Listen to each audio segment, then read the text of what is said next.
Hey guys, welcome back to the weekly report of the games I've been playing, and this episode marks a special occasion because today's update marks exactly a year since I've uploaded anything on my channel, and I just want to say thank you for everyone that's been watching me since it started, or if this is the first time you coming across my channel, welcome. So anyways, let's get to the actual games I played. So I'm starting off with Donkey Kong Bonanza. So I've finally finished the game, and I can concretely say that it is an awesome game, a must play if you have a Switch 2 and if you are a fan of 3D platformers. The final stretch of the game was absolutely awesome, and I was smiling from ear to ear finishing the rest of the game.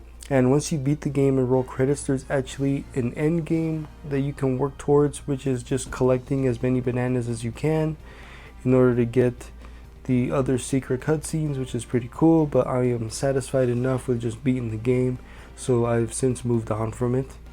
But yeah, highly recommend the game if you have a Switch 2, or if you're planning to get a Switch 2, definitely would suggest that you get this game. So that was Donkey Kong Bonanza. The next game I played is, of course, Mafia the Old Country. So the basic premise of Mafia the Old Country is you play as a guy named Enzo, and he was sold to this mob boss when he was a kid for $100 from his dad, and he grew up in the mines working alongside other people that were sold to this mob boss, and he eventually made a friend, and him and his friend have been saving money so that way they can get out of the game and make their own lives for themselves. And they wanted to go to New York to start their lives again, but unfortunately a series of events happened to where his friend unfortunately passes away, and Enzo ends up getting in trouble with the mob boss that he was sold to, and eventually ends up on a territory from a rival mob boss, and this mob boss takes Enzo under his wing, and now Enzo wants to pretty much move up in this family in order to really make something of himself, and that's basically the premise of the story. And I don't want to really spoil anything else in the story, given how much the story of this game is really important to it. So I've only played Mafia Definitive Edition back in 2020, and I really loved that game, but it made me a fan of Mafia, and I haven't played the other two because I just haven't gotten around to it. But when this game got announced and finally released, I was like, yes, I want to play this. And I have to say, I was completely blown away with this game. The narrative is absolutely incredible in my opinion, and it does follow like the cliche stuff from a mafia story, but it does it very well that I'm able to, look past it. And I highly recommend this game if you are a fan of heavy narrative driven experience. And the gameplay itself is like not something that is amazing or anything. It's your standard stuff, third person cover shooter with stealth elements, and the stealth elements are implemented well enough, and the gameplay is also well enough, and it gets the job done. It is fun, but the narrative is the reason you want to play this game.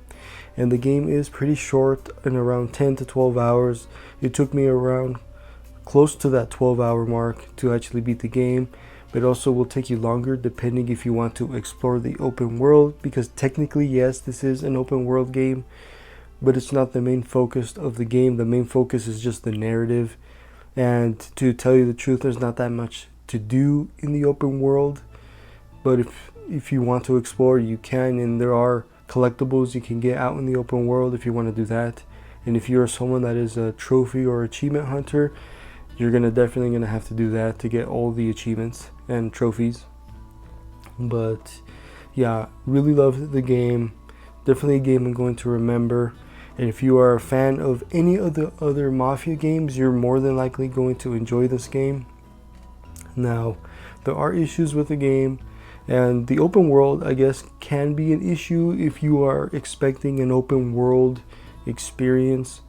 but luckily you can actually skip most of the car rides and horse rides to the main missions if you want to, so that's good. And the biggest problem with this game is its performance, so it might just be an Unreal Engine 5 thing, but there's a lot of sections of this game that the frame rate really gets pretty bad, and that's usually when you're out in the open world and there's like a car chase scene, or if you're just driving to a certain mission and you go through a certain stretch of land that just freaks out when you're going through it, or other things like that. When there's so much going on, that's when the game really kind of dips in frame rate. But it's not enough to really dumb down the experience or really makes it to where it's like unplayable. But yeah, it is something to mention if you are someone that is very sensitive to frame rate, so just to let you know. But yeah, I think the narrative itself is worth experiencing, and I highly recommend this game if you like that. And at $50, I can't really complain too much. So that was Mafia the Old Country. The third game I played this week, of course, is Yakuza 0 Director's Cut. So I've owned Yakuza 0 Vanilla on PS4 for years now, but I've never played it. And I'm honestly a little embarrassed that I haven't played it, because I actually have all the Yakuza games, including the spin-offs that are available here in the US. I don't have the zombie game that's on PS3. But yeah, I finally decided to give Yakuza 0 a shot, and I decided to go with the Switch 2 version because it's the director's cut.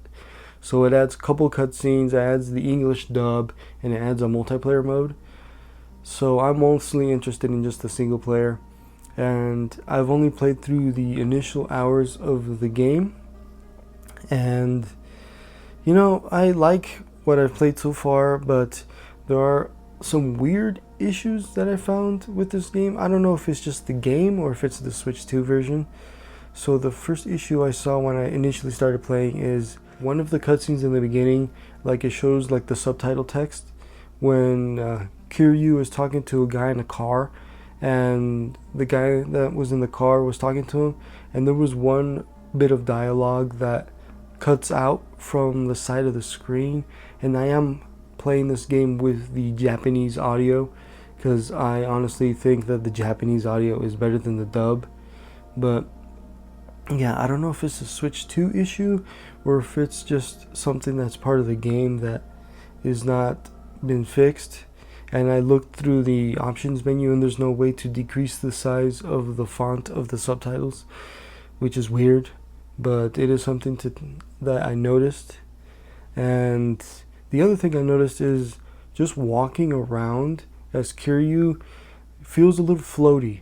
Like, I don't know if it's because they botched the Switch 2 controls or if that's just how Kiryu controls, but he only controls like that when you're just walking around. When you're actually fighting other enemies, it's fine. Like, you're not really focused that much on moving other than punching. But the other thing that is a little jarring to me is some dialogue is like a regular text box where you have to press A in order to progress the dialogue, while other instances it just flies through without needing you to press a single button. And sometimes some of the dialogue goes by so fast that I'm barely able to read what they said. And that's another thing that kind of bothers me a little bit, is like I have to really pay attention and not just stare at the characters. I have to literally stare at that text to make sure I get everything that they're saying. And if you're someone that really wants to improve their reading skills and how fast you can read, this game will definitely test you with that. And at this point, it is pretty nitpicking what I'm saying, but I am really enjoying the game, and I can't wait to see where the story takes, because supposedly this is the best Yakuza game for most people. So I want to get to where you guys are, where I feel like that. So hopefully I do reach that point. And another thing that I found interesting is the karaoke minigame. So you do get introduced to that in the tutorial of the game. And the game does not pull any punches when it comes to the karaoke, because I absolutely got my ass kicked in that minigame. Because you have to press the button very fast in the very like synchronized order, and I am not used to the control schemes on the Switch 2 because I play a lot of PlayStation, Xbox, so I'm used to those control schemes. So when I see the X and the Y, I get confused on where they're at on the controller. But I'm sure as I progress through the game, I'll finally get it and be able to at least do decently at the actual mini game. But yeah, I'm curious to see where the story takes me. So that is everything I have to say. So that was Yakuza 0 Director's Cut. And the final game I played this week, of course, is Death Stranding 2 on the beach. So I finally decided to go back and play through this game, and I'm really going to focus on playing this game now that I've beaten other games, and now it's been long enough for me to be like, okay, I can actually play this game and not feel burnt out. And so far, since I started playing, I've actually destroyed our chiral network jammer, and I've also been introduced to the musician, and given so, I've actually unlocked the music player for my travel, so I'm able to listen to music while I'm just exploring the open world or making deliveries. And thank God that they've added that feature in this game, because in the original game there were stretches of time where there was no music playing. So now we have a little bit of something that we can listen to. But I know a lot of people really wanted to be able to use Spotify, the original game, but you know, this is the next like compromise thing that we can do, which is nice. And I want to progress through the story more, and of course I'm mostly going to focus on the main story, but if there's a delivery here and there that is not too far off the beaten path, then I will deliver those. But other than that, I'm just going to, you know, entrust it to other players. And given it's been about 2 months since I played it originally, a lot of stuff changed in my world. There's been roads that have been built that were not previously built, and there's a bunch of other structures like the shelter for rain or generators. And I guess that's the benefit of not playing this game for a while. All these different structures have been built, making the game and traversing the world a lot easier for me. But yeah, I am definitely going to be playing this game a lot more now. That was Death Stranding 2 on the beach. And once again, I would like to ask you what you've played during this week and what are your thoughts on it. And are you looking forward to the rest of the games that are coming out this month? Because I know Gears of War Reloaded is coming out at the end of this month, as well as Metal Gear Solid, Delta, Snake Eater, and I'm very much looking forward to those games. Thanks again for sticking with me for an entire year, and I'm hoping that, you know, we'll be together for another year. So anyways, thank you for watching. I'll see you guys next time.